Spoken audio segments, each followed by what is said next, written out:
Wind in the cave, movement in stillness, power in silence.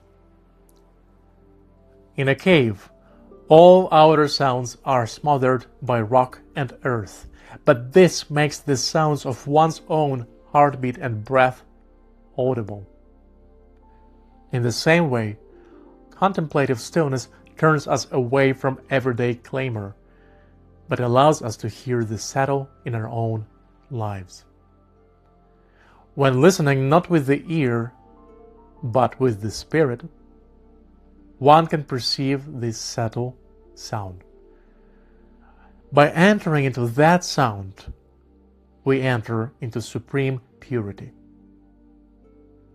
This is why so many religious traditions pray, sing, or chant as a prelude to silence. They understand that the repetition and absorption of sound leads to sacredness itself. The deepest sound is silence. This may seem paradoxical only if we regard silence as an absence of life and vibration. But for a meditator, silence is sound unified with all of its opposites. It is both sound and soundlessness, and it is in this confluence that the power of meditation emerges. Interpretation. Oh boy.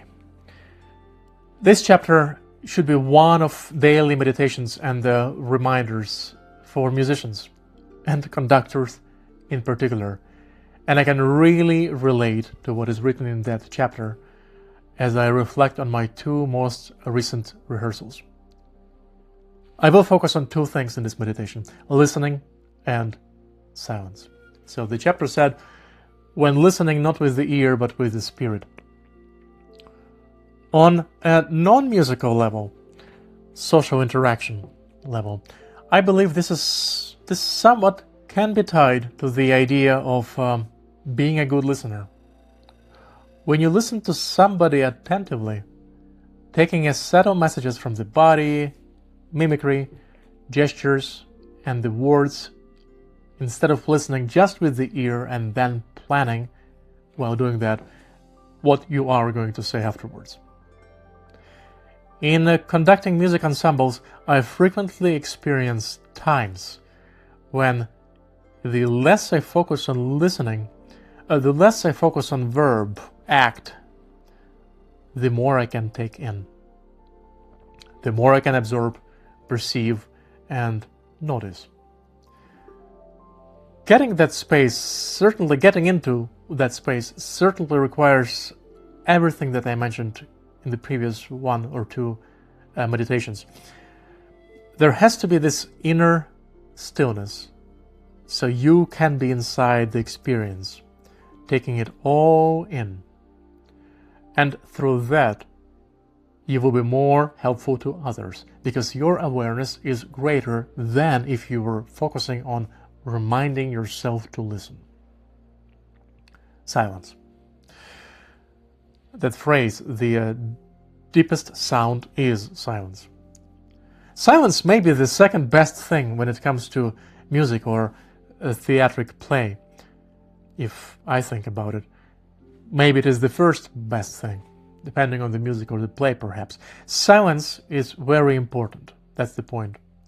And it can communicate so much. I realize that for a young musician, silence may feel weird, and there may be a sense of pressure just to keep making sounds.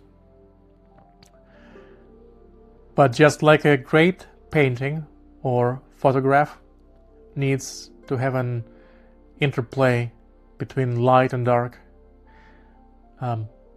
highlights and shadows, just like to experience a really good day and be grateful for it, we have to live through bad days. Just like the sorrow is needed to feel love more fully.